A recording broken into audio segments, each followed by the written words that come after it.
why do you have a pet in your life? Well, as humans, we have this innate desire to connect with other living things, and animals have always been a part of this connection. And whether it's the loyal wag of your dog's tail or the comforting purr of your cat as they need your lap, there is something about animals that actually draws us in and makes us feel connected. But there is more to it than that. Having an animal in our lives actually brings us so many different benefits, including to our health, as Dr. Doug Mader explained to me here. What kind of benefits do people get from having pets in their lives? I mean, there have been some really great studies that have published that show that pets lower blood pressure. For instance, a really interesting one I just read was that children that grow up with pets are less likely to have ADD. People that have had heart attacks, if you've had a pet cat, you have a 40% greater chance of living a year longer than people who have had heart attacks and don't have pet cats. I mean, I could just go on and on and on. The medical benefits are pretty impressive. And another classic one are, and maybe where you live, people that live in rural areas that have farm animals, children are less likely to grow up with allergies than people that live in the city. So it's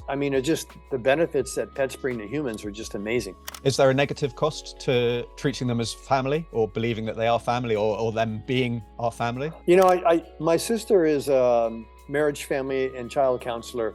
And she would argue that no, there's no negative cost. And you know, what I've read and the people that I've talked to, the courses that I've taken, I guess the only thing that might be an issue is when you have a pet that is so near and dear to your heart, when it passes, you go through the same stages of grief, the same 5 stages of grief that would use if you went through losing a friend, a family member, something like that. And so, yeah, that hurts. I mean, I'm sure you've had pets that have passed away in your lifetime. I'm in my mid-60s. I think I'm on my 5th generation of dogs since I was a kid. And every time I lose one, it tears a little piece of my soul away. You know, but that's just a sad part of life. And that's something I think that we're all willing to gamble just so that we can still have that opportunity to be with animals. I've also read that children who suffer the loss of a pet in their life, and that could be their pet mouse, you know, pet goldfish, it doesn't matter what it is, actually are much more resilient and able to cope with stresses later on in life because they kind of learn those coping strategies at that stage. Absolutely. I mean, you know, it's a circle of life. And I think teaching children that when they're young and hiding it from them, I think is a big mistake.